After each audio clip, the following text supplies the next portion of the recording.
சுஜீவ சேனசிங்கவின் வாகன விவகாரம் முன்னாள் எம்பி ஸ்ரீரங்கா சிஐடியில் வாக்குமூலம் என்பது இன்றைய தினம் தினகரன் பத்திரிகையுடைய செய்தியாக இடம்பெடுத்திருப்பதை நாங்கள் காணக்கூடியதாக இருக்கிறது. முன்னாள் பாராளுமன்ற உறுப்பினர் சுஜீவ சேனசிங்க பயன்படுத்திய வாகனம் தொடர்பில் முன்னாள் பாராளுமன்ற உறுப்பினர் ஜே ஸ்ரீரங்கா நேற்றைய தினம் குற்றப்புலனாய்வு திணைக்களத்தில் ஆஜராகி வாக்குமூலம் ஒன்றை வழங்கியிருக்கிறார்.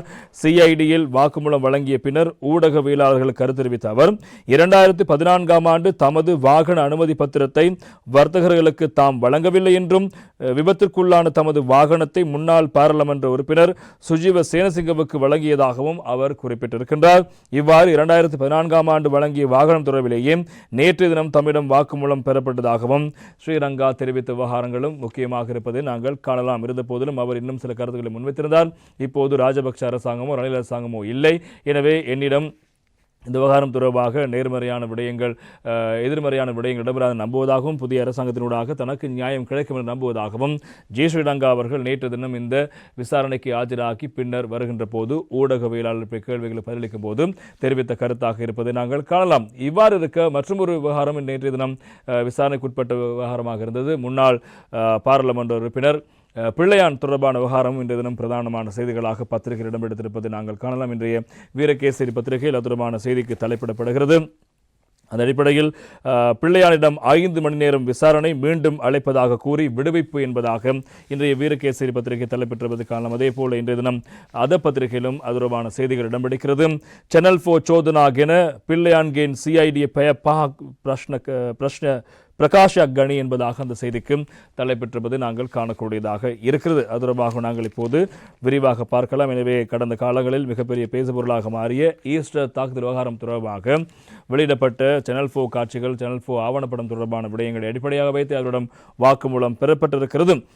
உயிர்த்த ஞாயிறு தினம் இடம்பெற்ற தாக்குதல்கள் தொடர்பில் முன்னாள் இராஜாங்க அமைச்சர் சிவனேசதுரை சந்திரகாந்தன் அதாவது பிள்ளையானிடம் சிஐடியின் சிறப்பு குழுவினரால் தீவிர விசாரணை உட்படுத்தப்பட்டிருக்கிறது. நேற்று சிஐடியின் விசேட விசாரணை பிரிவுக்கு அழைக்கப்பட்ட அவரிடம் முற்பகல் 9:30 மணி முதல் சுமார் 5 மணி நேரம் தீவிர விசாரணை நடத்தப்பட்டு வாக்குமூலம் ஒன்றும் பதிவு செய்யப்பட்டது. இதனையடுத்து குறித்த வாக்குமூலத்தை ஆராய்ந்த பின்னர் மீள விசாரணைக்கு அழைப்பதாக கூறி அவர் விடுவிக்கப்பட்டிருக்கின்றார். உயிர்த்த ஞாயிறு தினம் இடம்பெற்ற தாக்குதல்களோடு முன்னாள் இராணுவ உளவுத்துறை பிரதானி துவான் சுரேஷ் சாலேவுக்கு தொடர்பிருப்பதாக சேனல் 4 தொலைக்காட்சி நிகழ்ச்சி ஒன்றில் வெளிப்படுத்தப்பட்ட தகவல்களை மையப்படுத்தி விசாரணைகள் ஆரம்பிக்கப்பட்டிருக்கின்றன. இது தொடர்பில் கோட்டை நீதவான் நீதிமன்றத்துக்கு கடந்த 11ஆம் தேதி அறிக்கையிடப்பட்ட முதல் தகவல் அறிக்கை சமர்ப்பித்த சிஐடி 12ஆம் தேதி அவ்விசாரணைகளுக்காக முன்னாள் இராஜாங்க அமைச்சர் சிவனேஸ்வரி சந்திரகாந்தனை அழைத்தது. எனினும் தன்னால் அன்றைய தினம் சிஐடியில் ஆஜராக முடியாது என எழுத்து மூலம் அறிவித்த பிள்ளையான் நவம்பர் 18 முதல் 20ஆம் தேதிக்குள் ஒரு திகதியை பரிந்துரைக்குமாறு அப்போது அத்திகதியில் விசாரணைக்கு சமர்ப்பிப்பதாகவும் தெரிவித்திருந்தார். இதனை அடுத்து அவர் நேற்று தினம் இவ்வாறு விசாரணைக்கு அழைக்கப்பட்டார். உயிர்த்த ஞாயிறு தினம் இடம்பெற்ற தாக்குதலோடு முன்னாள் இராணுவ உளவுத்துறை பிரதானி துவான் சுரேஷ் சாலேவுக்கு தொடர்பிருப்பதாக சேனல் 4 தொலைக்காட்சி நிகழ்ச்சி ஒன்றில் வெளிப்படுத்தப்பட்ட தகவல்களை மையப்படுத்தி விசாரணைகளை முன்னெடுத்து உண்மைகளை வெளிப்படுத்துமாறு CSR நிறுவனத்தின் தனி நிறைவேற்று பணிப்பாளர் அருட்தந்தை ரொஹான் சில்வா முறைப்பாட்டை முன்வைத்திருக்கிறார். அவரிடம் வாக்குமூலத்தை ஏற்கனவே பதிவு செய்த சிஐடி சிறப்பு குழு முறைப்பாடு தொடர்பில் விசாரணைகளை ஆரம்பிப்பதாக நீதிமன்றத்துக்கு அறிவித்தது. அதே நேரம் சேனல் 4 தொலைக்காட்சி நிகழ்ச்சியில் சாலையின் தொடர்பு குறித்து வெளிப்படுத்திய அசாத் மௌலானா இலங்கையில் இருந்தபோது சிவனேஸ்வரி சந்திரகாந்தனின் தனிப்பட்ட செயலராக கடமையில் இருந்தார். அத்தோடு அவ்வெளிப்படுத்தலில் பிள்ளையான் என்னும் சிவனேஸ்வரி சந்திரகாந்தனின் பெயரையும் குறிப்பிட்ட நிலையிலேயே அவரை விசாரணைக்காக சிஐடி அழைப்பதற்கு தீர்மானித்தது.